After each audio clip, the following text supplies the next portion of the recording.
Okay, ang alam nila ay hindi na makukuha. Huwag kayong mag-alala, napakabait ni YouTube. Ibibigay at ibibigay niya ito mga kapatid. Magandang araw at oras sa inyong lahat mga kapatid. Alam niyo mga kapatid, masayang masaya ako kasi hindi ako pinahirapan ni YouTube sa aking cheque. Ang ipapakita ko dito ay cheque ko ito nung unang sweldo ko sa YouTube. Ito yung cheque ko, $108.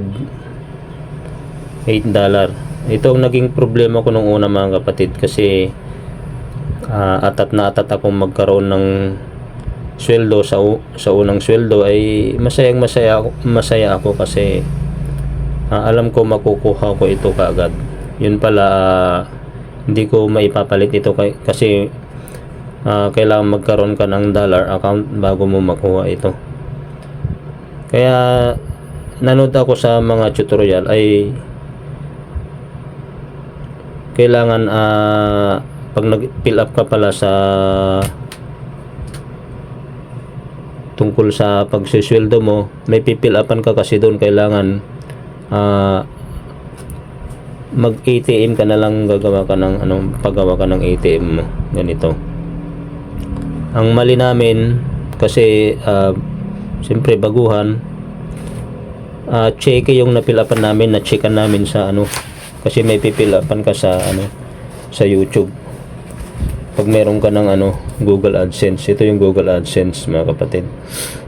Pag pumasa ka na sa YouTube, kailangan 1,000 subscriber at 4,000 watch hour, magkakaroon ka ng ganito Google AdSense. Ito yung pin. Pag meron ka ng pin number, may pin number sa loob to, kaya lang hindi pwedeng ipakita. Kailangan magkaroon ka rin ng ATM, savings account, ganito. Pipill up ka ulit. Ang pagkakamali namin, ang napilapan namin ay yung cheque, kaya cheque yung dumating. Ito mga kapatid ay hindi ko na withdraw ito. Ito ang papaliwanag ko ngayon. Itong $108 na gustong gusto ko ring matikman sana o mahawakan yung pera na ito, ay hindi ko na withdraw itong 108. Pumunta ako sa iba't ibang bangko, ay kailangan magkaroon ka ng initial deposit na dollar account. Kung hindi ako nagkakamali sa peso, kailangan nasa 25 to 30,000 ata yung dollar account para ma-withdraw mo ito, $108. Wala namang pera mga kapatid. Kaya ang ginawa namin, pwede naman palang ATM to. Pero nung nagkaroon ako ng ATM, yung pangalawang ATM, yung pangalawang sweldo ko, dito na pumasok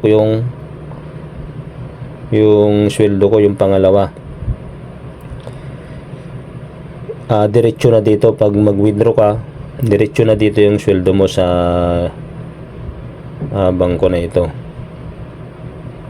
Ngayon, ang nangyari, ito, sabi ko, ano na ito, ala-ala na lang kasi ang pagkaalam ko, may ibabalik din ito, pero hindi ko alam kung anong gagawin ko, kaya ito na lang ay remembrance na lang kay YouTube. Ito. Ngayon ang nangyari mga kapatid, nakapag-withdraw ulit ako sa, ito yung unang sweldo ko, yung pangalawa dito na sa ATM, yung pangatlo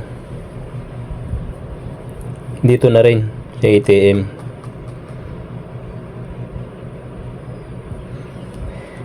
Pero hindi ko inaasahan mga kapatid, yung pang-apat na sweldo ko mga kapatid, hindi ko ito inaasahan. Alam ko ito, ala-ala na lang ito, lalagay ko na lang sa museum. Pero yung pang-apat na sweldo ko ay nagtaka ako kasi may pumasok na $193 Yung pala itong lumang cheque ko na ito ay pumasok sa pang-apat na sweldo ko. Kaya ang i-withdraw ko yung araw na yun ay dalawang sweldo ko, yung ito luma tapos yung pang-apat. Kaya nagkakahalaga ng kung di ako nagkakamali nasa 12,196. Kung di ako nagkakamali nasa 12k o kaya 11,760. Kasi kaya ko ipinakita ito sa vlog ko mga kapatid. Isa rin ako sa mga nag-aalala nun na ito, alam ko ito, hindi na ito mawi-withdraw. Ang alam ko, kahit anong gawin ko, kahit anong nood ko sa mga vlogger ng ginawa nila, kung paano makuha, ay wala pa rin. Ito pala mga kapatid ay kusang ipapasok ni YouTube sa sweldo mo. Ito ang main topic natin ngayon. Kaya sa mga may cheque na ganito na nag-aalala, ang alam nila hindi na makukuha, yung pala kahit na, kasi sa mga vlog na pinapanood ko meron kang pipindutin doon na yung reissue, tinatawag na reissue. Pero ako wala na akong pinindot na reissue sa pipilapan mo.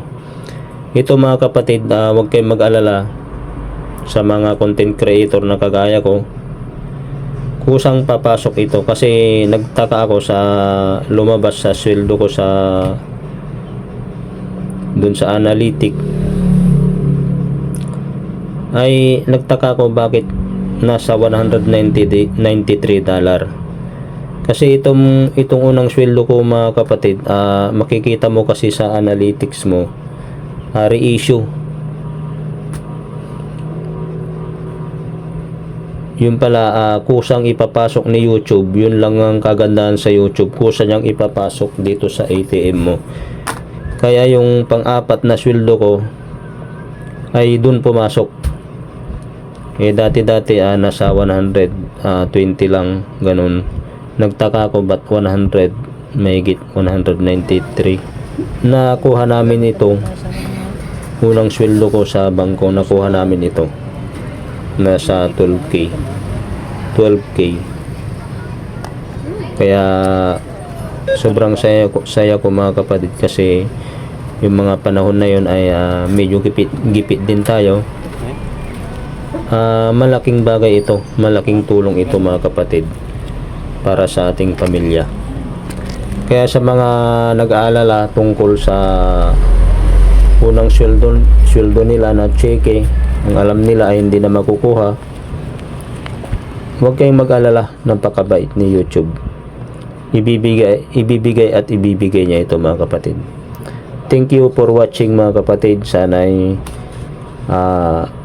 palagi kayong sumusubaybay at mag-subscribe sa aking YouTube channel. Thank you for watching mga kapatid.